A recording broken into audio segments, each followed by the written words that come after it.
Community grow up করতে চাই, যেখানে আমরা শুধু আমাদের নিজেদের ডেভেলপমেন্টের জন্য না, আমাদের পরবর্তী প্রজন্ম এবং আমাদের এখান থেকে ভবিষ্যতে আমরা যেন কোনো প্রকার সমাজসেবামূলক এবং নিজেদের উন্নতিমূলক কোনো কাজ করতে পারি, এই ব্যাপারে আপনাদের কাছ থেকে আমরা মতামত এবং সাজেশন কামনা করছি।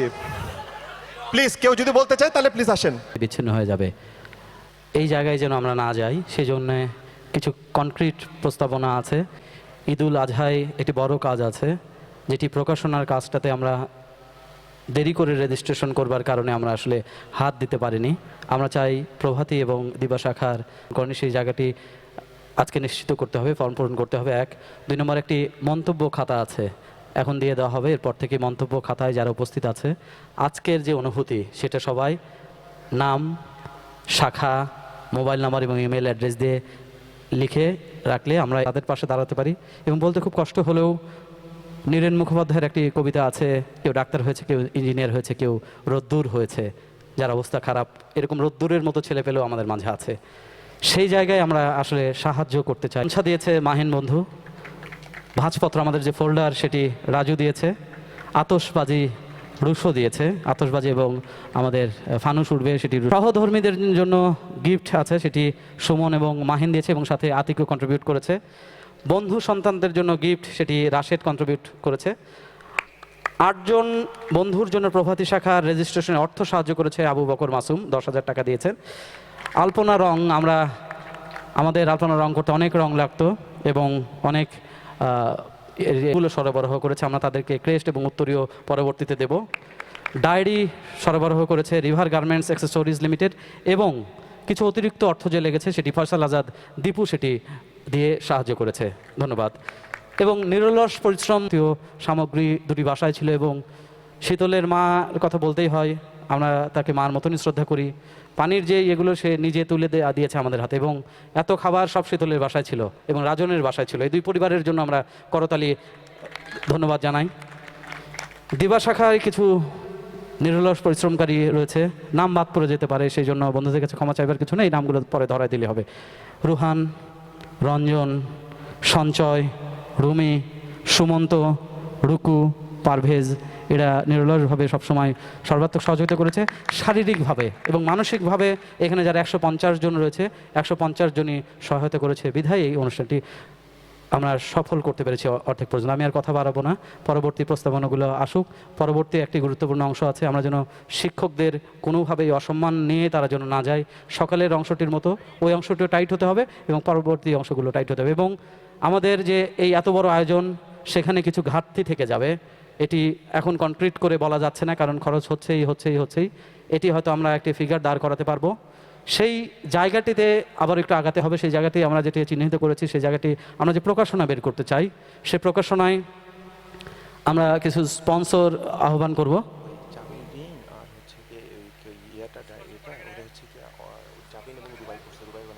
আচ্ছা, জাবিন এবং রুবাই চাবি রিং এবং কলম দুটি দিয়েছে, রুবাইয়ের নামটা বলা হয়েছিল না, ধন্যবাদ মাইনকে। সেটি হচ্ছে যে যদি আমাদের কিছু ঘাটতি থেকে থাকে, এটি আমরা আগামী 15-20 দিনের মধ্যে আমরা এটি বুঝতে পারবো, কারণ প্রোগ্রাম শেষ হলেও খরচ থেকে যায়। সেই জায়গাগুলো খাতগুলো বের করে আমরা কনক্রিট একটি হিসাব করে যে টাকা বাড়তি থাকুক বা যে টাকা ঘাটতি থাকুক, আমরা প্রকাশনায় আমরা বিজ্ঞাপন একটু আশা করছি যে কোম্পানিতে আছে সেখান থেকে যদি বিজ্ঞাপন পাওয়া যায়, কেউ যদি কাগজ সরবরাহ করে, কেউ বিভিন্নভাবে যদি কোম্পানির যদি বিজ্ঞাপন দিতে পারে, তাহলে ওই জায়গা থেকে সারপ্লাস হবে। সেই সারপ্লাসটা আমরা এই মানবিক খাতে ব্যবহার করতে পারবো। এবং র্যাফেলড্র অত্যন্ত আনন্দের বিষয়, র্যাফেলড্র কুপন বিক্রি হওয়া শুরু করবে। আমরা 1200 টিকিট ছাপিয়েছিলাম, সেটি অলমোস্ট বিক্রি হয়ে গিয়েছে, পরে আবার 1200 টিকিট ছাপানো হয়েছে, মোট 2400 টিকিট। এটি আমরা চ্যারিটেবল ট্রাস্ট হিসেবে ঘোষণা করতে চাই। দুলালদার ছেলের কাছে আমরা 10,000 টাকা তুলে দিতে চাই এবং পিয়নদের কাছে তুলে দিতে চাই। এই 15,000 বাদে যা বাদ বাকি টাকা থাকবে, সে টাকা এই ঘাটতি মেটাতে চলে আসবে, এরকম একটি সিদ্ধান্ত হচ্ছে। আমি আর কথা বাড়াতে চাই না, পরবর্তীতে যে কথা বলবে খুব ছোট করে, আধা ঘন্টার মতো সময়, ছোট করে কনক্রিট কি প্রস্তাব। বন্ধু, তোমাদেরকে শুভেচ্ছা। আমি কোনো সমালোচনা করতেছি না, জাস্ট যেসব এই ধরনের যেখানে গ্রুপ কাজ হয় আর কি, সেখানে কিছু সমালোচনা থাকে, আমি সেই কথাগুলো বলছি। যে এই প্রোগ্রাম শেষে আমরা অনেকে পোস্টমর্টেম করব, যে পোস্টমর্টেম কী রকম, যে ধরে যে আমরা এত টাকা দিছি, 2,000 টাকা করে, আমাদের ডায়েরি দুর্বল হয়েছে, ব্যাগ দুর্বল হয়েছে, টাইম এটা পাইনি, সেটা পাইনি, এরকম কোনো কথা থাকতে পারে। তো আমার কাছে মনে হয় যারা পরিশ্রম করছে, আমি দেখছি ফেসবুকে আর কি, আমরা তো ঢাকার বাইরে আমি থাকি, আর যারা এইসব জায়গায় সময় দিতে পারে না, এটা কিন্তু খুবই কষ্টের কাজ এগুলো অ্যারেঞ্জ করা। যারা করে তারাই বোঝে যে কত কষ্ট। তো আমি শুধুমাত্রকে অনুরোধ করতেছি বন্ধুরা যে কোনো সমালোচনা করার দরকার নাই।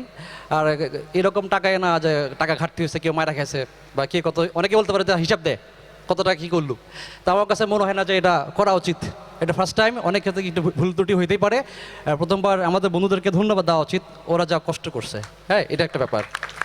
আর হচ্ছে যে একটু আগে অলোক বললো যে এই কাজগুলো হচ্ছে মানে ভলান্টারিলি করতে হয়, স্বেচ্ছা প্রণোদিত হয়ে। আসলে সত্যি কথা, তুমি ছাত্র সংগঠন যত শক্তিশালী হোক না কেন, যত বড়ই হোক না কেন, এর যদি কোনো কমিটি না থাকে, যদি কোনো এক্সিকিউটিভ বডি না থাকে, no one can handle this. এটা হচ্ছে ফার্স্ট থিংস।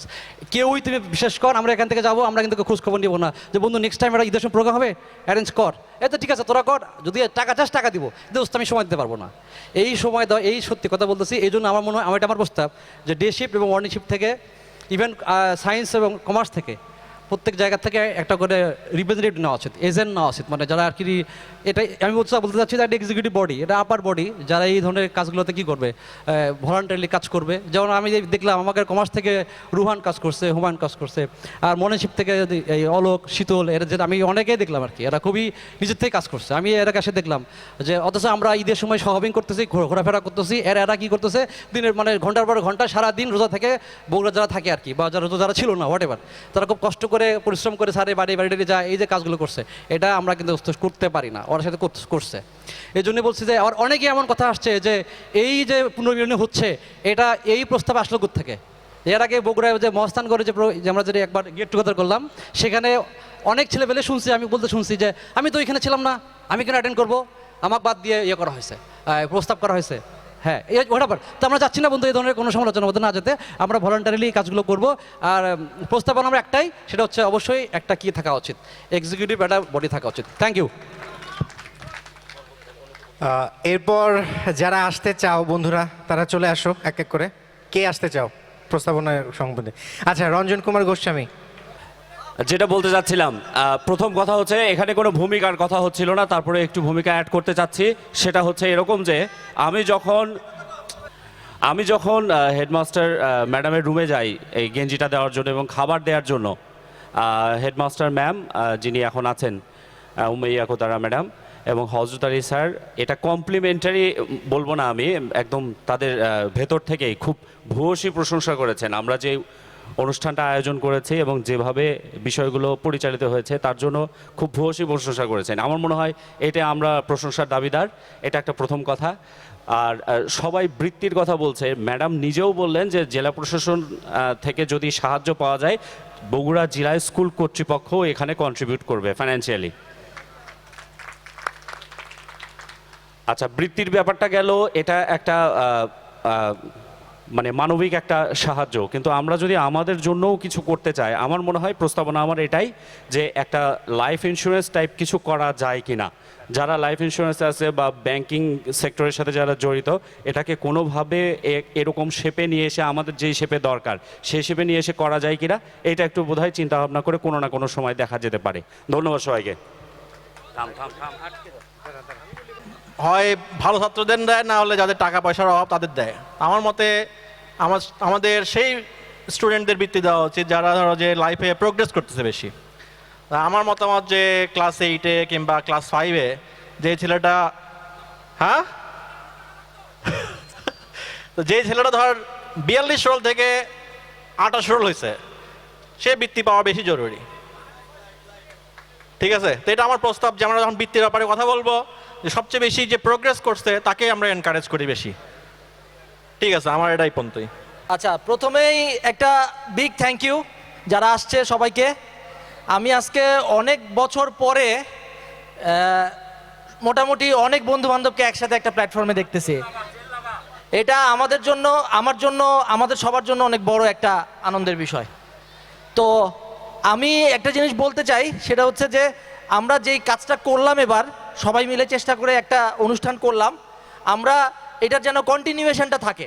আমাদের এই মানসিকতাটা যেন প্রত্যেকবার থাকে, প্রত্যেকবার যেন আমরা যেন হারিয়ে না যাই, যে না ঠিক আছে আমি তো আমরা 2 বছর পরে আবার যদি একটা প্রোগ্রাম করি বা 1 বছর পরে করি বা 3 বছর পরে করি, এরকম যেন না হয় যে আমরা আচ্ছা ঠিক আছে গতবার তো আমি ছিলাম করছি গতবার, এবার একটু ব্যস্ত আছি, আচ্ছা ঠিক আছে, মানে এরকম যেন না হয়। আমরা সবাই নিজের নিজের কন্টিনিউয়েশনটা যেন ধরে রাখি আর কি।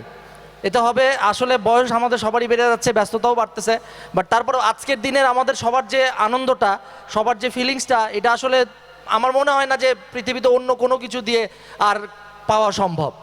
সো বিগ থ্যাংক ইউ সবাইকে আবার আসার জন্য, ধন্যবাদ। ধন্যবাদ ফারহান। আচ্ছা, এই মুহূর্তে অদম্য প্ল্যাটফর্ম কোথায় যাবে, কি কি করা হবে, সবাই যখন এই চিন্তা করছে তখন আমি চিন্তা করতেছি যে আমাদের কি কি করা যাবে না। আমাদের মধ্যে কোনো প্রকার ভাঙন রাখা যাবে না, কোনো প্রকার মনোমালিন্য তৈরি করা যাবে না, কোনো প্রকার গ্রুপিং তৈরি করা যাবে না, এবং এই সংগঠনটাকে কোনোভাবেই বিলুপ্তির পথে নিয়ে যাওয়া যাবে না। এর জন্য যা যা করতে হবে সব কিছু করতে হবে। সবাইকে ধন্যবাদ। শান্তনুকে আমন্ত্রণ জানাচ্ছি কিছু বলার জন্য। শান্তনু। আচ্ছা, ঢুঙ্গির ইতিহাস তো শুনলি একটু আগে। এই দইয়ের জন্য পুরা ইউরোপ জুড়ে বিখ্যাত, বুঝছো। স্কুল লাইফে তো কোনোদিন শিখলো না, জানলো না, তো এখন বাকি জীবন এই দইয়ের গুরুত্বটা বোঝা শেখ। আচ্ছা আচ্ছা, যাই হোক, একটু আগে রাশেদ আমাদের বন্ধু যেটা বলে গেল, তো এখানে অনেকগুলো গঠনমূলক সিদ্ধান্ত আসবে, যেটা যেটা আমাদের করতে হবে। তার পাশাপাশি রাশেদ যেটা বলল, তো ওই কথাগুলো আমার মনে হয় আমাদের সবাইকে সেটা আমাদের বুকে ধারণ করা উচিত। আমাদের যে বন্ধুত্ব, আমাদের যে সার্কেলের মধ্যে আমাদের যে একটা ঘনিষ্ঠতা, এটা আসলে কোনোভাবেই আমাদের হারানো উচিত হবে না। এর জন্য যা যা করা দরকার, আমিও রাশেদের সাথে একমত হয়ে বলতে চাই, সেটা আমাদের সবার করতে হবে। ধন্যবাদ।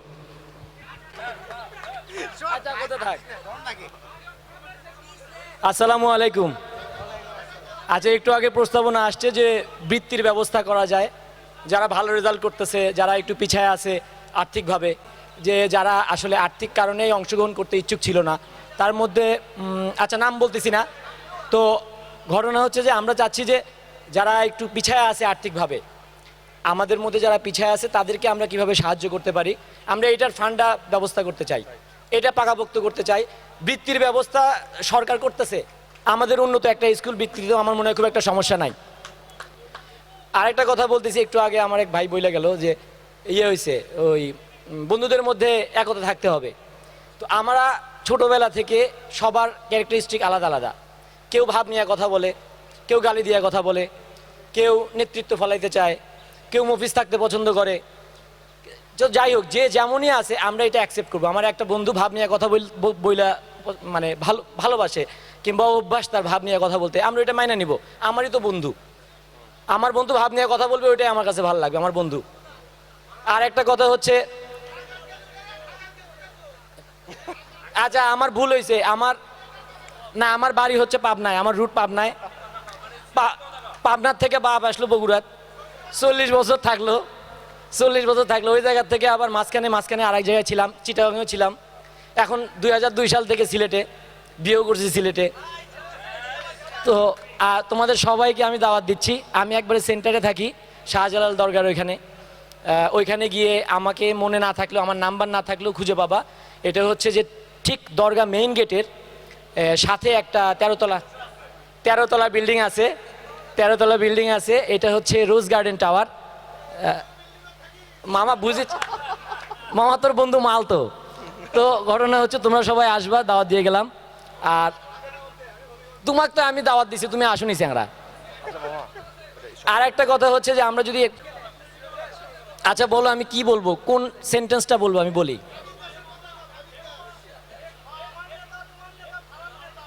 ফারান নেতা, আমরা নেতা, তোমরা নেতা, সকলের নেতা ফারান নেতা। আচ্ছা থ্যাংক ইউ, আমার জন্য দোয়া করবা। আমি খুব সম্প্রতি 1 মিনিট, আমি এই 3-4 মাস যাবত একটু আল্লাহর রাস্তায় যাওয়ার চেষ্টা করতেছি। আমার জন্য সবাই দোয়া করবেন। আমার ছেলেটাকে কোরআনে হাফেজ বানাইতে চাই, বড় আলেম বানাইতে চাই, আমার জন্য দোয়া করবেন। আসসালামু আলাইকুম। বন্ধুরা, আসলে এখানে বক্তব্য দেওয়ার কিছু নাই, সবার সামনে একটু কথাবার্তা বলাই। আর আমি হচ্ছে বগুড়া জেলা স্কুলে যদি ক্লাস 3 থেকে পড়তাম, এটা আমার একটা দুঃখ আসলে, তাহলে সবার সাথে আরও ইন্টিমেসি বেশি হতো। আমি শুধু ক্লাস 9-10 পড়েছি, এই জন্য আমিও সবাইকে খুব ভালোভাবে চিনি না, আবার সবাই আমাকে খুব ভালোভাবে চেনে না। আচ্ছা যাই হোক, তবে আমি যে 2 বছর থেকেছি, সেই 2 বছর যে দুষ্টামি করেছি, সেজন্য আমার মনে হয় সবাই মোটামুটি চেনে আমাকে। তবে আমি সবাইকে বলবো একটা কথা, যে জুয়েল যেটা বলছে আমার খুব ভালো লাগছে, একটু আগে যেটা জুয়েল বললো, আর নতুন করে আর কিছু বলার নাই। আমি শুধু বলবো, আমি এখন বগুড়াতেই আছি, বগুড়া শহীদ জিয়াউর রহমান মেডিকেল কলেজ হাসপাতাল। একটা প্লেস থাকে, প্লেসমেন্ট থাকে। ঠিক আছে, চশমা খুললাম। নির্দিষ্ট প্লেসমেন্ট থাকে, সংগঠন হোক কিংবা আমাদের অদম্য 99 যে আমাদের ব্যাচের যে সংগঠন, একটা নির্দিষ্ট জায়গা থাকে, একটা ক্লাব থাকে, কিংবা যে কোনো জায়গার একটা মানে নির্দিষ্ট জায়গা থাকে। আমার কথা হচ্ছে, আমার প্রস্তাবনা একটা, যে আমাদের এমন একটা জায়গা হওয়া উচিত শহরের ভিতরে, যেখানে বগুড়াতে যারা আছে কিংবা যারা আসবে, ঢাকা থেকে আসলো, মানে একটা ক্লাবের মতো আর কি, যেখানে সকলে মিলে মিলিত হতে পারলাম, যোগাযোগ করতে পারলাম, একটা ঠিকানা আর কি। এটাই আমার প্রস্তাবনা ছিল। আছে সেইখানেও সুযোগ থাকবে। একটি সেগমেন্ট আছে ফুটবল খেলার, এরপরে নামাজের বিরতি এবং মধ্যাহ্নভোজের বিরতি। 3:30টায় এইখানে আবারও স্মৃতি আড্ডা থাকবে, সেইখানেও কথা বলা যাবে, সেখানেও পুরাতন দিনের স্মৃতি কথা থাকবে। একসাথে ফোক গানের, বাউল গানের দোতারা, বাঁশির শিল্পীরা আসবে, তারা এখানে গান পরিবেশন করবে, স্মৃতিকথা এবং চলবে। 5টা থেকে 6টা পর্যন্ত ভাবিদের খেলা রয়েছে। এই সময়ে যারা শিক্ষকদের সাথে যোগাযোগ করেছে, তারা পুনরায় শিক্ষকদের সাথে যোগাযোগ করবে। শিক্ষকদের 6টার মধ্যে এখানে উপস্থিত হবার পরে 6টা থেকে 7টা আমরা শিক্ষকদের সম্মাননা পর্বটি রেখেছি। এরপরে আবার সাংস্কৃতিক অনুষ্ঠান, ব্যান্ড সঙ্গীত চলবে, মাঝে মাঝে আতশবাজি, ফানুস, খাওয়া দাওয়া যা আছে সবই। এবং র্যাফেল ড্রর টিকিট অলরেডি অনেকগুলো বিক্রি হচ্ছে। র্যাফেল ড্র টিকিটের মূল্য 20 টাকা। র্যাফেল ড্রটি মানবিক কারণে আবেদন করা হচ্ছে, সকলে যত বেশি সম্ভব কেনা যাবে। শুধুমাত্র ওই 2টি বিষয় ছাড়া মাহিন চেষ্টা করেছে সব কিছু জাপান থেকে আনতে। যাই হোক, এবার আমরা ফুটবল খেলার জন্য ছোট্ট করে, রোমানের দায়িত্ব আছে ফুটবল খেলা, রোমানের কাছে মাইক্রোফোন দিচ্ছি। আমি রেফারি রাকিবকে মঞ্চে আসার জন্য বলছি। রেফারি রাকিব। বন্ধু চিরদিনের অনুভূতি, হৃদস্পন্দনের অদম্য 99 বগুড়া জেলা স্কুলের গর্বিত 1999 সালের ব্যাচ। অদম্য 99 দেড় যুগ পূর্তি উপলক্ষে দিনব্যাপী যে বর্ণিল বর্ণাঢ্য আয়োজন করেছে, তার বৈকালিক অধিবেশনে অদম্য বন্ধুদের, অদম্য সাথীদের আবারও আমাদের সাথে যুক্ত করবার চেষ্টা করছি। যারা অদম্য সাথী, যারা শুলটির মধ্যে আছে ওই গাছের তলা, তারা ভাই আসো, কারণ স্মৃতি কথা আছে, একই সাথে বাউল গান আছে, অনেক স্মৃতি জমা হয়ে আছে। যদি স্মৃতি কথা বলতে চাস, এই দিকে আসা লাগবে। শিল্পী যারা এসেছেন, বগুড়ার স্বনামে খ্যাত সকল বাউল শিল্পী, যন্ত্রশিল্পী যারা রয়েছেন, তারা সকলেই অত্যন্ত, বগুড়া না শুধু বগুড়ার বাইরেও তাদের খ্যাতি এবং যশ ছড়িয়ে রয়েছে। আমরা বাউল গান শুনবো এবং একই সাথে আমাদের যে দেড় যুগ পূর্তি উপলক্ষে এই আয়োজন, সেখানে আমাদের ক্লাস 3 থেকে ক্লাস 10 পর্যন্ত, অর্থাৎ প্রায় 7 বছর 8 বছর আমরা এই স্কুলে কাটিয়েছি। অসংখ্য স্মৃতি, অসংখ্য স্যারের সাথে স্মৃতি রয়েছে, অসংখ্য বন্ধুর সাথে স্মৃতি রয়েছে। মহানি বাপ্পি। ধন্যবাদ অলোক দাকে। অদম্য 99-এর সম্মানীয় বড় ভাইদের আমার পক্ষ থেকে জানাচ্ছি আন্তরিক শুভেচ্ছা ও ঈদ মোবারক। খুবই ভালো লাগছে। আমিও বগুড়া জেলা স্কুলের স্টুডেন্ট ছিলাম, 2010-এর ব্যাচ। আমার এই শিক্ষা প্রতিষ্ঠানে পারফর্ম করতে পেরে সত্যি নিজেকে খুবই ভালো লাগছে। আমি প্রথমে একটি লালন সঙ্গীত দিয়ে শুরু করছি।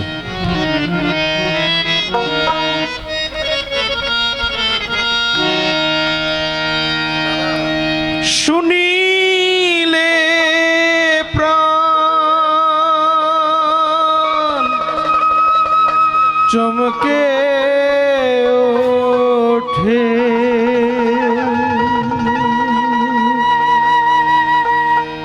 দেখতে যেমন ভুজঙ্গ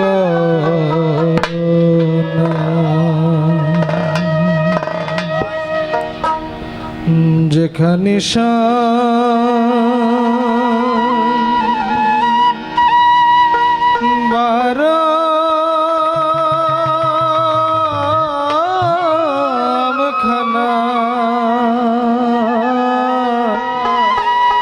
যেখানে সায় বারাম খানা,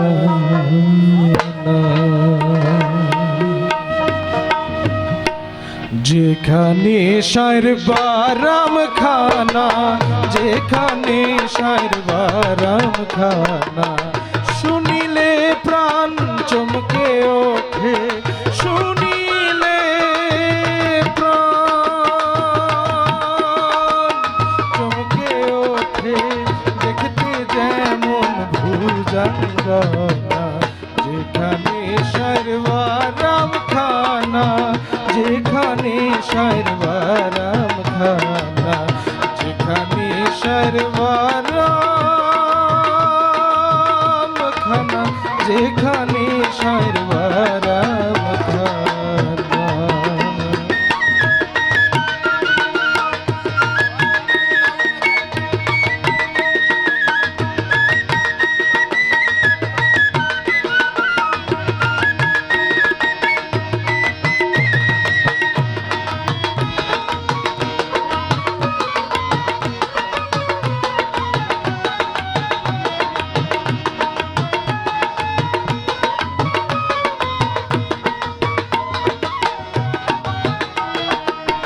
যা ছুঁইলে প্রাণে মরি,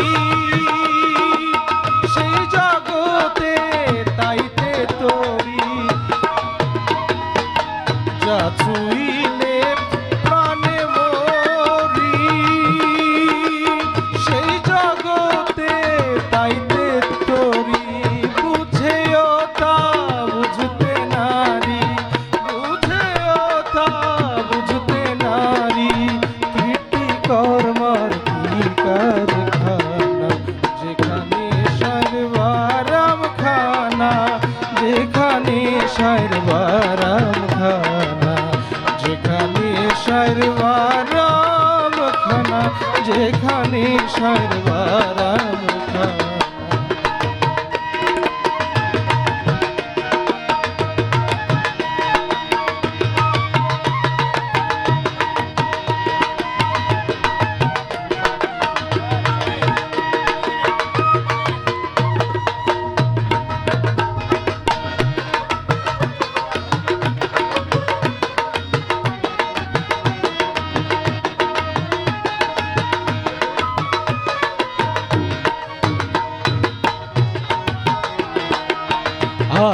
তত যে জেনেছে,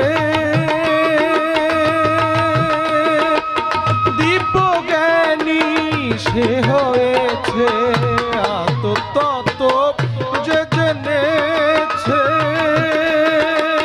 দিব্যজ্ঞানী সে হয়েছে, কুবৃক্ষে সুফল ধরেছে,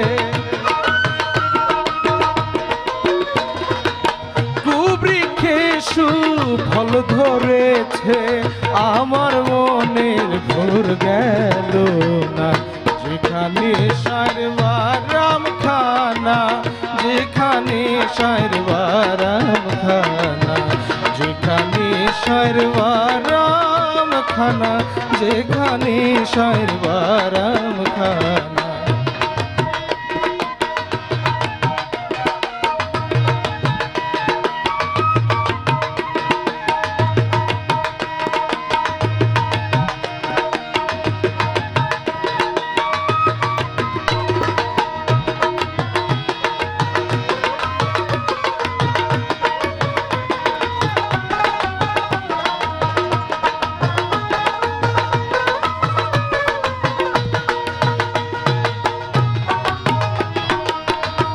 তত যে জেনেছে, দিব্যজ্ঞানী সে হয়েছে, তত যে জেনেছে, দিব্যজ্ঞানী সে হয়েছে, কুবৃক্ষে সুফল পেয়েছে,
যেখানে শান বারাম খানা।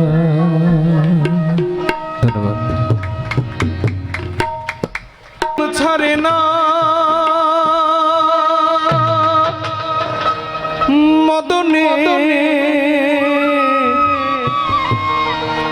মদনে প্রেম রসিয়া হব কেমনে বলো প্রেম রসিয়া হব কেমনে।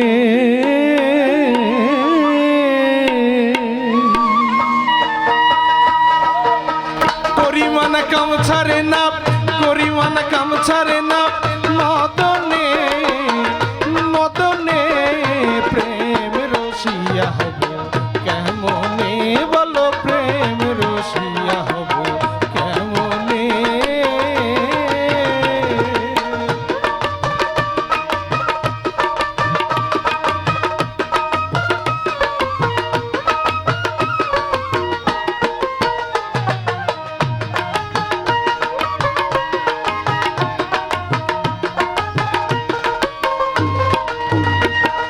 চোর দিয়ে চোর ধরা ধরি এ কি কারখানা। আমি তা জিজ্ঞাসিলে তুমি বলো না। চোর দিয়ে চোর ধরা ধরি এ কি কারখানা। আমি তা জিজ্ঞাসিলে তুমি বলো না। চোর সব চুরি করে সাধুরা পালায় ডরে। চোর সব চুরি করে সাধুরা পালায় ডরে। চোর সব নিয়ে গেল কোনখানে কোনখানে প্রেম রসিয়া হব কেমনে বলো প্রেম রসিয়া হব কেমনে।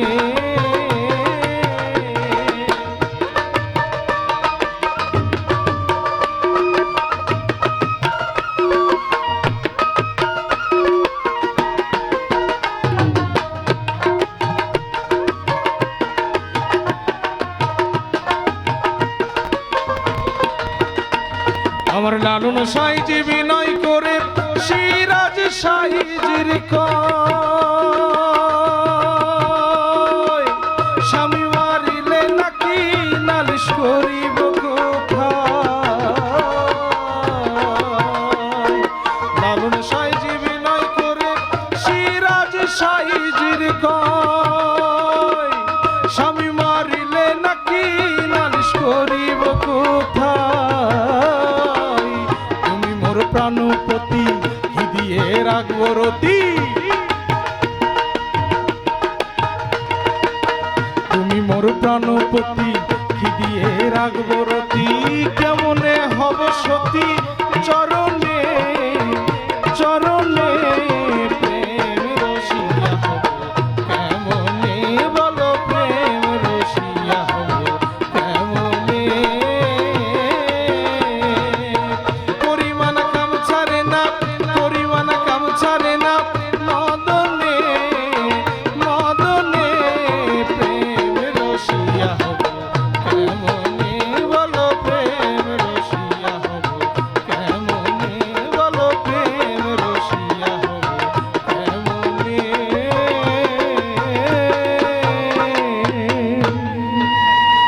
ধন্যবাদ। কথা বলতে থাক এবং সেই কথার ফাঁকে ফাঁকে আমরা গান শুনতে থাকবো। না, আজকে প্রিপারেশন নাই এ ব্যাপারে আমি কিছু বলার জন্য আসছি। তো আমি একটা কথা বলতে চাই যে আমি যখন ইউনিভার্সিটিতে ছিলাম তখন আমি নিয়মিত ডিবেট করতাম। তো ডিবেটে আমি যখন ডিবেটে অংশগ্রহণ করি তখন আমার কিছু ইয়ে ছিল, মানে ডিবেটের ভূমিকা আমি দিতাম যে তোমার জন্মের কাছাকাছি সময় আমিও জন্মেছিলাম, তোমার শৈশবের কাছাকাছি সময় আমার শৈশবে কেটেছে, তোমার কৈশোর আমার দেখা হয় নাই কিন্তু আমি তোমার সাবিকতাকে দেখেছি, তোমার কাছে থাকার প্রয়াস পেয়েছি। তো আমি মনে করি অদম্য 99-এর যখন জন্ম সেই সময়টাতে শৈশব থেকে শুরু করে কৈশোর পর্যন্ত আমি পার করেছি ধীরে ধীরে প্রতিটা ধাপে ধাপে। আমি কখনো ভালো স্টুডেন্ট ছিলাম না, নেভার। সবসময় একটা মিডল ক্লাস মেনটেন করেছি, কিন্তু আমি একটা জিনিস চেষ্টা করেছি নিজেকে ধরে রাখার জন্য, শুধুমাত্র একজন স্যারের একটা কথার জন্য। আমাদের কারো মনে আছে কিনা জানি না, বাট আমার স্পষ্ট মনে আছে স্যার সিনহা স্যার, উনি আজকে নাই। আমাদের যেদিন এখানে বিদায় অনুষ্ঠান হয়েছিল, স্যার আমি চলে যাচ্ছি, স্যার আমাকে বলছে যে কখনো হাল ছাড়বা না, একটা জিনিস মনে রাখবা, তোমার হাত ধরার কেউ না কেউ আছে। তো ইনফ্যাক্ট এই কথাটা আমার মধ্যে এতই গেঁথে গিয়েছিল যে হ্যাঁ, যে আমি সর্বক্ষেত্রে সর্বসময় আমি নিজেকে ডেভেলপ করার যখনই চিন্তা করেছি যে আমি এই স্টেজ থেকে অন্য স্টেজে যাব, তখনই আমার স্কুল প্রথমে আসছে, আমার ব্যাচ আসছে। হ্যাঁ, তো আমি সবসময় এইটা মনে মনে ফিল করি, তোদের সাথে আমার ঝগড়া হইতে পারে, তোদের সাথে আমার যা কিছু হইতে পারে, কিন্তু আমার মায়ের সাথে যেরকম আমার রক্তের বন্ধন, সেরকম তোদের সাথেও আমার একটা রক্তের বন্ধন আছে, যেটাকে তোরা কখনোই অস্বীকার করতে পারবি না। দ্বিতীয় কথা হচ্ছে, এই স্কুল আজকে আমি যা কিছু দাঁড়ায় আছি, এই স্টেজে দাঁড়ায় কথা বলতেছি, আল্লাহর রহমতে, উপরে আল্লাহর রহমত আছে। এই স্কুল আমি কিভাবে আমি আমার নিজের পার্সোনাল একটা এক্সপিরিয়েন্স বলি। আমি যখন প্রথম, আমি তবে এখানে পাওয়ার প্ল্যান্টে ছিলাম সিনিয়র ইঞ্জিনিয়ার হিসেবে, যে জাপানে যখন আমি অ্যাপ্লিকেশন করলাম, তারা আমাকে পরীক্ষা নিল, ওয়েস্টিনে পরীক্ষা নিল। প্রথম কোশ্চেনটাই করছে, তুমি কোন স্কুল থেকে আসছো? আমার ইউনিভার্সিটি কিছু জিজ্ঞাসা করে নাই। আমি বলছি আমি বগুড়া জেলা স্কুল থেকে আসছি। তারা সাথে সাথে ক্যাম্পেন করে সার্চ করছে আমার স্কুল কোনটা, স্কুলের র্যাঙ্কিং কি। তো আল্লাহর মতে আমাদের স্কুল হচ্ছে দেশের সেরা স্কুল হিসেবে তারা পাইছে। এটা আমার জন্য সবচেয়ে গর্বের বিষয় যে আমি বগুড়া জেলা স্কুলের একজন স্টুডেন্ট, আমি রিপ্রেজেন্ট করতে পারছি আমার স্কুলকে, সে আমি যেমনই হই না কেন। তো ছোট ছোট স্টেপ, ছোট ছোট পদক্ষেপ, আমি সবার কাছে একটা রিকোয়েস্ট করব, আমি বা আমরা এখানে যে যারাই আছি, সে বড় আমরা সবাই মিলে আবার এক জায়গায় হতে পেরেছি, এবং আমরা এটা আমাদের শুরু, এবং এরপর থেকে আমরা প্রত্যেকটা বার প্রত্যেকটা জায়গায় যাব। এত সুন্দর একটা বক্তব্য দেওয়ার জন্য, স্মৃতি নিয়ে অনেক কথা বলার জন্য। আসলে আমাদের বন্ধুত্ব হচ্ছে চিরদিনের, আর অনুভূতিটা হচ্ছে হৃস্পন্দনের। আর তাই তো হয়তো এই দীর্ঘ 15 বছর পরও আমরা সবাই মিলে আবার এক জায়গায় হতে পেরেছি, এবং আমরা এটা আমাদের শুরু, এবং এরপর থেকে আমরা প্রত্যেকটা বার প্রত্যেকটা জায়গায় যাব। ডক্টর তারিক মাহমুদ। আমার পরে মনে হয় তানজিম, না? আচ্ছা ঠিক আছে, তানজিম আসবে বেশ পরে। আমার আসলে আমরা সবাইকে চিনি, আলহামদুলিল্লাহ, আল্লাহর রহমতে আমরা সবাই খুব ভালো আছি। আজকে তো আমি ঢাকায় ছিলাম, সকালবেলা চলে আসছি, খুব ভালো লাগছে সবার সাথে থেকে। স্মৃতি তো অনেক, স্মৃতির কোনো শেষ নাই। আর হচ্ছে আমার স্মৃতি রোমন্থন করার মতো সময়ও এখানে নাই। আমি সবার কাছ থেকে দোয়া চাই, সবার জন্য দোয়াই করি। ইনশাল্লাহ আমরা যে যেখানে আছি সেখান থেকে যেন আমরা সবাইকে সাপোর্ট দিতে পারি, এইটুকু বলে আমার বক্তব্য শেষ করছি। ধন্যবাদ। সুন্দর করে আমাদের স্মৃতির কথা বলার জন্য। আসলে এই একটা স্কুল জীবন কিন্তু মানে ছোট্ট একটু নয়, অনেক কিছু বলা যায়। যে প্রথম শ্রেণী থেকে শুরু করে 10ম শ্রেণী পর্যন্ত আমরা কিন্তু অনেকেই থেকেছি। তো হয়তো কেউ এর মধ্যে এসেছে, কেউ এর মধ্যে গেছে। সো এনিওয়ে, এখন যেটা হচ্ছে, আমাদের যা কিছুই হচ্ছে না কেন, যেভাবেই হোক, আমরা কিন্তু আমাদের সম্পর্ক, আমাদের বন্ধনটাকে কিন্তু সবসময় আগলে রাখতে চাই। আর যে জন্যই কিন্তু আমাদের এইটা একটা প্ল্যাটফর্ম, যে প্ল্যাটফর্মে এসে আমাদের বন্ধুত্ব বা বন্ধন তৈরি করার একটা সময়। সো এনিওয়ে, আমরা এই মুহূর্তে আমাদের আরেক বন্ধুকে ডেকে নিতে চাচ্ছি, তানজিম আল মিসবাহ। আমি আমন্ত্রণ জানাচ্ছি তানজিম আল মিসবাহকে তার স্কুল জীবনের কিছু কথা, কিছু স্মৃতি আমাদের সাথে শেয়ার করবে, তার ভালো লাগা, মন্দ লাগা, হোয়াট এভার ইট ইজ। আমার আসলে এই স্কুল নিয়ে প্রচুর স্মৃতি আছে। এখন যে এখানে প্রিন্সিপাল স্যার আসলে বসে, আমাদের হেড স্যার যেখানে বসে, সেই জায়গায় আমার দিনের পর দিন কাটছে নীল ডাউন হয়ে থাকে। তো জীবনে আমরা হয়তো অনেক কিছু পাইছি, স্কুল যতটুকু দিছে এর চেয়ে বেশি কোনো কিছু আসলে কোনো জায়গা থেকে পাইনি। এখনও যেই জিনিস মনে হচ্ছে সেটা হচ্ছে যে হজরত আলী স্যারের রুমে যখন আগে ওইখানে টিচার্স যে রুমগুলো ছিল, বোর্ডিং যেটা ছিল, স্যারের রুমে একদিন প্রস্রাব করতে, যে দরজায় প্রস্রাব করতে, যে স্যারের কাছে খাইছি দাবরানি, তখন আসলে সকালবেলা স্যারকে দেখে মনে হয়েছিল। তো আর এই জায়গা থেকে আসলে কতদিন আমাদের প্যান্ট লাল করে যে আমরা গেছি, এটার তো কোনো হিসাবই নাই।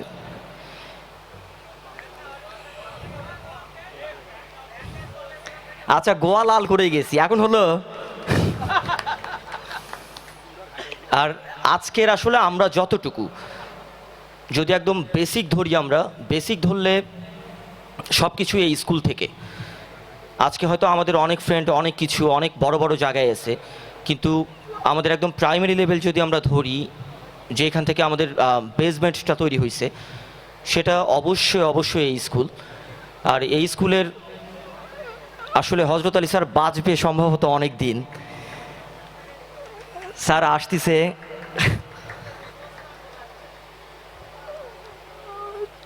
তো আমরা সুন্দর করে আমাদের বলার জন্য। আর এই মুহূর্তে আমাদের কম্পাউন্ডে উপস্থিত হয়েছেন আমাদের হজরত আলী স্যার, আমাদের প্রিয় সেই পরিচিত মুখ হজরত আলী স্যার আমাদের মাঝে এসেছেন। আর স্যারকে নিয়ে কী বলবো, বলার কিছু নেই, এক কথায় বলা যায় অসাম। তো এনিওয়ে, আমরা এখন একটু গান উপভোগ করি, গানের পর আমরা আবার চলে আসবো স্মৃতিকথায়। ততক্ষণ সাথেই থাকুন আমাদের।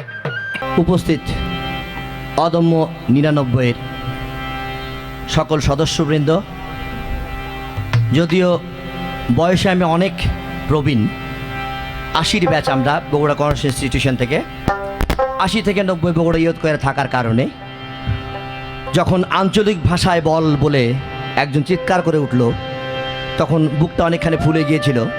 এই জন্যে যে 80 থেকে 90 পর্যন্ত আমরা এই আঞ্চলিক ভাষায় বিভিন্ন গান করেছি বগুড়া ইয়ুথ কয়ারে।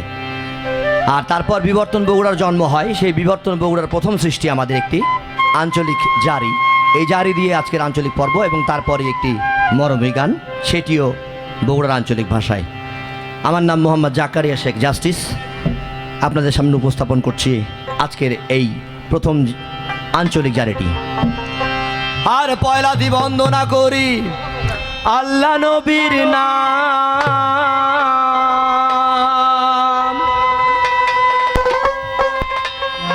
তার পাশে বন্দনা করি আমার সবুজ ধাম।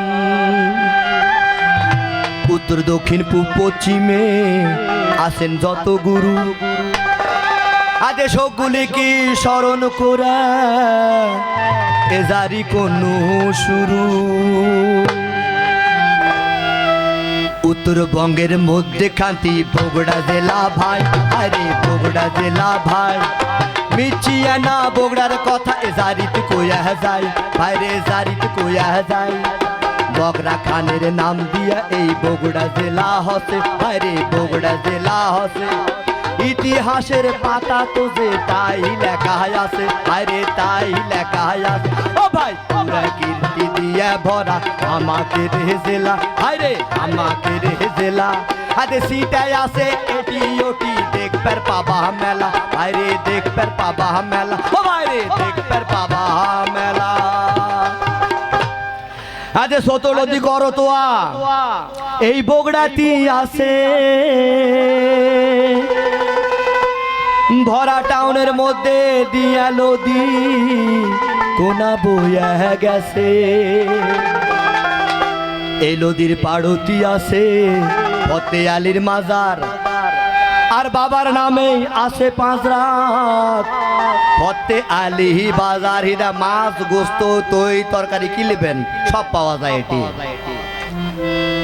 লবাব বাড়ি আছে বগুড়া শহরের মধ্যে খান্তি, ভারী শহরের মধ্যে খান্তি। আরে দেখবার পেলে লবাব প্যালেস, বাবা বড় শান্তি, ভাইরে বাবা বড় শান্তি। অবাক লাগে সাত মাতাত সাতটা রাস্তার জোড়া বাইরে সাতটা রাস্তার জোড়া বীর শ্রেষ্ঠ স্মৃতিস্তম্ভ মধ্যে খান্তি খাড়া বাইরে মধ্যে খান্তি খাড়া ও বাইরে মধ্যে খান্তি খাড়া উত্তরে মাস্তানত আছে সুলতান বাবার মাজার ও ভাই নিত্যদিনই এটি মানুষ আসে হাজার হাজার এই মাজারত আছে ভাই রে আজও ব্যাখ্যান কুয়া হৃদয় যাতা হচ্ছিল মরা মানুষ কুয়ার পানির সোয়ালি এখন তো নাম কি জিয়ত কুণ্ডু গোবিন্দ ভিটার পাঁচরা দেখান জাদু ঘরও আছে আরে জাদু ঘরও আছে আজ পুরান কীর্তি ব্যামাক এটি জড়ো করে তোসে আরে জড়ো করে তোসে আরে শিলা দেবীর ঘাট আছে এই না মাস্তানত বাইরে এই না মাস্তানত হিন্দি ভাই বোন এই ঘাটতি করে যে মানত বাইরে করে যে মানত আর মহাস্তানত পাবেন একান খাবার ফাটাফাটি বাইরে খাবার ফাটাফাটি চাউলের আটা ডালডায় ভাজা গুড় মাখা কটকটি বাইরে গুড় মাখা কটকটি মিচ্ছি এনা দোকনে আলি বেউলার বাসর ঘর বাইরে বেউলার বাসর ঘর আজ জিয়া পদিন আসেন একবার পালে হে অবসর বাইরে পালে হে অবসর ও বাইরে পালে হে অবসর আর যারা জন্মে ধন্য করছে এই বাংলা মায়ের কোল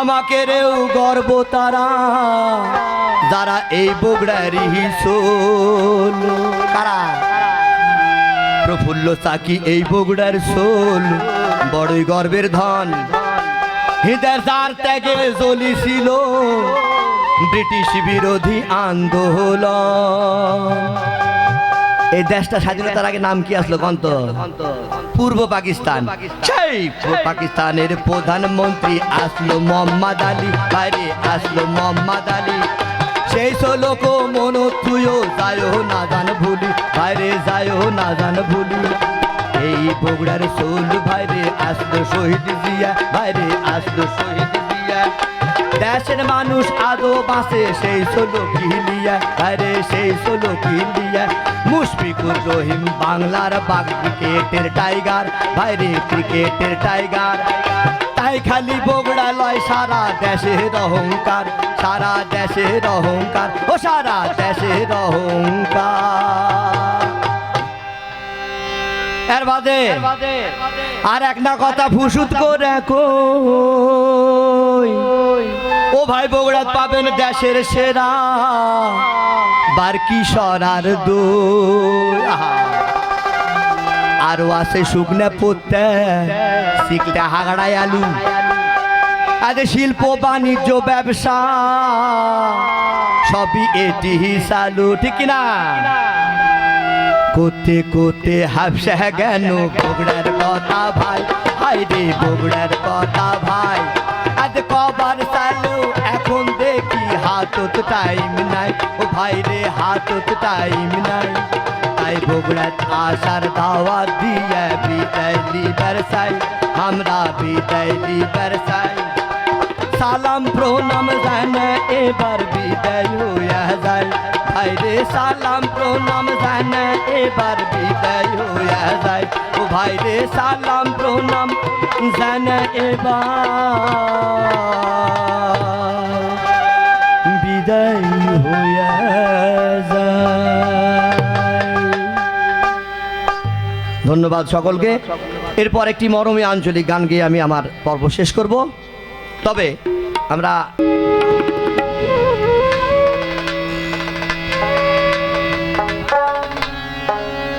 আসলা কুন্টি আলা কুন্টি যাবাম সারাদিনে একবারও কি করিস স্মরণ তুমি সারাদিনে একবারও কি করিস স্মরণ কুন্টি আসলা কোনটি আলা কোনটি যাবা মন সারাদিনে একবারও কি করিস স্মরণ তুমি সারাদিনে একবারও কি করিস স্মরণ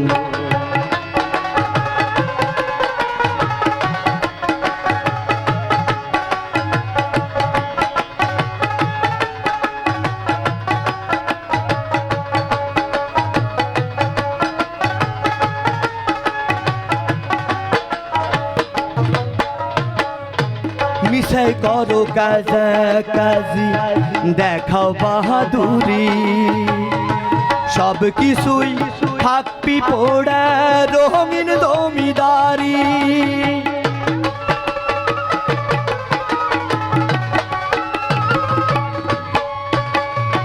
মিশাই করো কাজা কাজি দেখাও বাহাদুরি সব কিছুই থাপ্পি পোড়া রঙিন জমিদারি তোমার ধুকধুকিটা বন্ধ হলে করবে কি তখন তুমি চিন্তা করো মন সারাদিনে একবারও কি করিস স্মরণ তুমি সারাদিনে একবারও কি করিস স্মরণ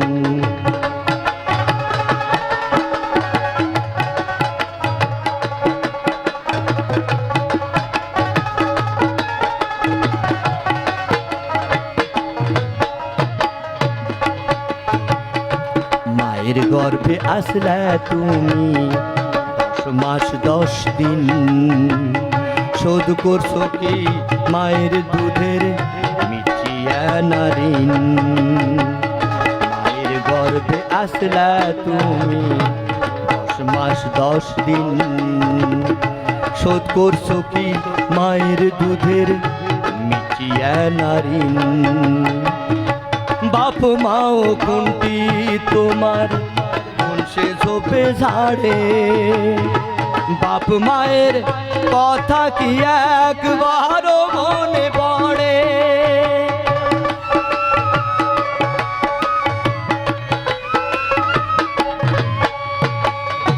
বাপ মাও কোনটি তোমার কোন সে ঝোপে ঝাড়ে বাপ মায়ের কথা কি একবারও মনে পড়ে একদিন টাকরে লাগান তোমারও তো হবি যে মরণ তুমি করবে কি তখন সারাদিনে একবারও কি করিস স্মরণ তুমি সারাদিনে একবারও কি করিস স্মরণ কোনটি আসলা কোনটি আলা কোনটি যাবা মন ওরে কোনটি আসলা কোনটি আলা কোনটি যাবা মন সারাদিনে একবারও কি করিস স্মরণ তুমি সারাদিনে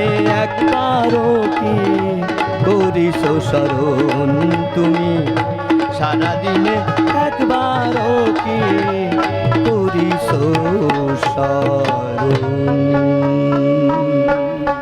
ধন্যবাদ সকলকে আবার দেখা হবে ইনশাআল্লাহ পারভেজ আমি তাকে আমন্ত্রণ জানাচ্ছি তার মুখ থেকে কিছু স্মৃতির কথা শুনবো বা স্কুল নিয়ে তার কি ভাবনা কি চিন্তা আহসান হুমায়ুন ফেরদৌস পারভেজ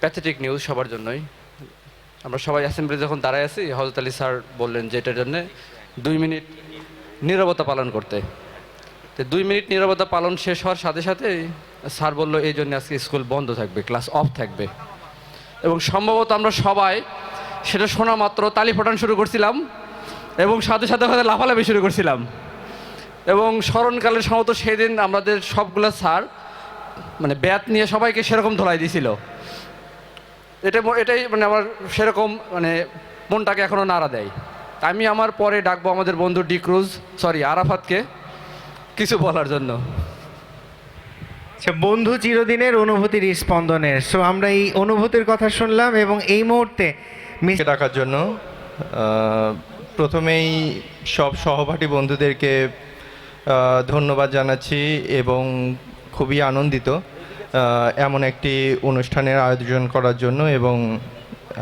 গর্বিত বোধ করছি এই রকম অনুষ্ঠানে পার্টিসিপেট করার জন্য। স্মৃতিকথা তো অনেকেই থাকে, তো স্মৃতিকথার ভেতরে কোনো স্মৃতিকথা হয় 18+, কোনো স্মৃতিকথা হয় আন্ডার 18। তো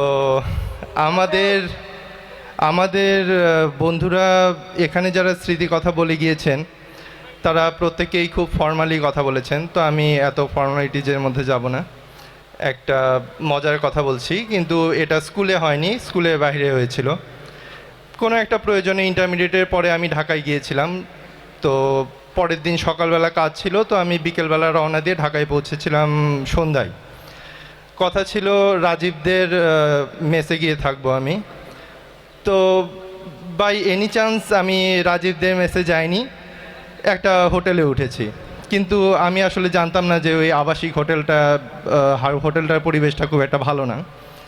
তো হোটেলে ওঠার পরে যখন রাত 11টা বাজে, তখন আমি বিভিন্ন ধরনের আজে বাজে কথাবার্তা শুনতে পাই।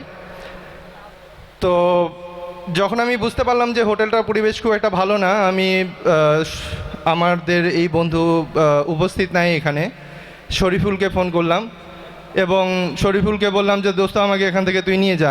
আই ওয়াজ ভেরি প্যানিক সেই সময়ে। তো আমি বললাম যে দোস্ত আমাকে এখান থেকে নিয়ে যা, যেভাবে হোক নিয়ে যা, আমি একা একা যেতে পারবো না। তো শরীফুল আর রাজীব এসে আমাকে নিয়ে যায়। তো ঘটনাটা অ্যাকচুয়ালি এটা মানে ভূমিকা ছিল, মূল ঘটনাটা এখন শুরু করছি। তো যখন রাত্রেবেলা আমি রাজীবদের মেসে গেলাম, তখন ওরা সবাই ঠিক করলো যে আমি আকবর কবিরের সাথে থাকবো, আর বাকিরা ওরা অন্যান্য রুম শেয়ার করবে। 3-4টা রুম ছিল খুব সম্ভবত। তো হঠাৎ করে রাত্রেবেলা সবাই ঘুমিয়ে গেছে, আমি দেখি যে আকবর কবির গো গো শব্দ করে এসে আমাকে চেপে ধরার একটা টেন্ডেন্সি, চেপে ধরছে। আমি তো জাগে দিয়ে উঠছি ঘুম থেকে, জাগে দিয়ে ওঠার পরে আমি দেখলাম যে ওকে সরাই দিতে সরে গেল। তো এর 5-7 মিনিট পরে আবার দেখি ওইরকম গো গো শব্দ করে চেপে ধরছে। আমি ভাবলাম যে বন্ধু মানুষ, ঠিক আছে চেপে ধরছে, অসুবিধা নাই, কিছুক্ষণ তাহলে কতবার আর সরাবো। তো ওকে আমি সরাইনি। এরপরে দেখি যে চুমা দেওয়া শুরু করছে। এই ঘটনাটা আমি আসলে আগে কখনো লজ্জায় শেয়ার করিনি, আজকে হঠাৎ করে রাজীবের সাথে শেয়ার করার পরে রাজীব বললো যে শোয়া একটু খারাপ, ওটা সবার সাথেই করে। তো যাই হোক, এরপরে আমি মোটামুটি অ্যালার্ট হয়ে গেলাম। ও যখনই গো গো শব্দ করতো, সাথে সাথে আমি শক্ত হয়ে যেতাম যাতে আমাকে ধরতে না পারে। এই স্মৃতিটা আপনাদের সাথে তোমাদের সাথে শেয়ার করে খুবই আনন্দিত হলাম। ধন্যবাদ আমাকে ডাকার জন্য। ডুকুকে মাইক্রোফোন দিচ্ছি। ধন্যবাদ আরাফাত এত সুন্দর করে বলার জন্য তার স্মৃতির কথা। যদিও আরাফাতের স্মৃতিটা একটু লোমহর্ষকর, তবুও আমি বলতে চাই যে এটা হতেই পারে, এটা স্বাভাবিক। এটা কারণ সিদ্ধান্ত নেওয়ার যে স্কিলটা আর কি, এটাই মনে হয় আমার লাইফের সবচেয়ে বড় স্কিল, যে ভালো ভালো সিদ্ধান্ত যেন আমরা সবাই নিতে পারি। এটাই আমার স্কুল থেকে একমাত্র পাওয়া। অনেক কিছু তো ব্যাকরণ, কিন্তু আসলে আমার মনে হয় লাইফে ভালো সিদ্ধান্ত নেওয়ার স্কিলটাই সবচেয়ে বড় স্কিল। এটা স্কুলেই হয়েছে আমার। ঠিক আছে আমার সব, থ্যাংক ইউ। ধন্যবাদ রুশো এত সুন্দর করে বলার জন্য। এই স্মৃতির পাতা কিন্তু মাঝে মাঝে উল্টিয়ে পাল্টিয়ে আমরা দেখতেই পারি, এবং যেটাই আমাদের জীবনের সম্পদ। আমরা যে যেখানে যতই বা কাজ করছি, যে যেখানে যতই থাকছি, কিন্তু এই মুহূর্তে এই স্মৃতির পাতাই আমাদেরকে ফুল উদ্যমে কাজ করার আবার প্রেরণা যোগাবে। সো রশিদ সরকার, ও পেশায় হচ্ছে শিক্ষক, এখন শিক্ষক না, এখন বন্ধু হয়ে ও বন্ধুকের স্মৃতির কথা পাতা থেকে কি বলতে চাচ্ছে, বা ইভেন ওর যদি শিক্ষা দেওয়ার সময় অর্থাৎ শ্রেণীকক্ষে যদি কোনো কিছু থেকে থাকে সেটাও সে আমাদেরকে বলতে পারে। সো রশিদ। না ওই আমার উদিনকে করছে 2 দিন আগে, আমি নাকি খারাপ বানাইছি। করছে আমি যদি খারাপ হওয়ার কোনো কিছু শিখে থাকি তুই প্রথম গুরু সব এর এবং সবচেয়ে খারাপ হতে কি করছে কি যে ওই জানলে আর কি বললে কাম জানলে করে না ওই শালা করছে তুই হচ্ছে প্রথম গুরু এই শালাটা তো ন্যাচারাল তুই একা একা শিখবো বললে আচ্ছা হোয়াট এভার তো কথা হচ্ছে স্মৃতি কিছু আছে বন্ধু হচ্ছে আমাদের হজরত আলী স্যার ওরফে বলবো নামটা আচ্ছা থাক তো স্যার তো আমরা যখন কমার্সে পড়ি তো আলাদা হয়ে গেল সায়েন্স আর কমার্স আলাদা হয়ে গেলো তো যখন আমরা কমার্সেসগুলো একসাথে ক্লাস করি জেমস টেমস শুদ্ধা সবাই একসাথে আর কি তো আমাকে হজরত আলী স্যার প্রতি সপ্তাহে একটা করে ক্লাস পাচ্ছিল গ্রামার বুঝছো এসে করছিল কি এই গ রশিদ তুই গো আমি তো কমার্সে এক রোল আসলাম দেখেছি স্যার সরি স্যার এবার জিলপি মানে জিলাপির নাম জিলপি বুঝছো তো এই হলো কথা থ্যাংক ইউ বন্ধু থ্যাংক ইউ করবো যে কলম খেলতাম আর কি এই জিনিসটা মনে হয় ফেভারিট খেলা ছিল আমাদের অনেকের হ্যাঁ টেবিলের উপর কলম খেলতাম এবং এই জন্যে আমি এই স্কুলে পড়া না পড়ার জন্য খুব একটা মার খাই না কিন্তু একদিন কলম খেলার জন্য সেই পেটন খাইছিলাম একদম আমার মনে আছে তো আর একটা স্মৃতি যেটা বলবো যে যখন আমি প্রথম আসি স্কুলে তো আমি নতুন ছিলাম ক্লাস 9-এ আসলাম সবাই খুব একটা করতো না কিন্তু জুবাইয়ের প্রথম আমাকে করছিল আর কি আমি ওর সাথে বসছিলাম এইটুকু আমার মনে আছে যে আমি প্রথম মানে রুকুর পাশে বসছিলাম আর কি ক্লাসে এইটুকু মনে আছে থ্যাংক ইউ ধন্যবাদ ডক্টর আরিফ আনাম আমরা ডক্টরটা পরে বলবো বন্ধু তো আগে আরিফ আনাম বলি পরে ডক্টর বলি ডক্টর অন্যদের জন্য প্রযোজ্য আমাদের জন্য না সো এনিওয়ে আমরা নামাজের জন্য সংক্ষিপ্ত 10 মিনিটের বিরতি নিচ্ছি নামাজের পর আমরা আবার যথারীতি আমাদের প্রোগ্রাম চালু রাখবো সো ততক্ষণ আমাদের সাথেই থাকবো এবং আশেপাশে যে যার যত আছে সেভাবে চলতে থাকুক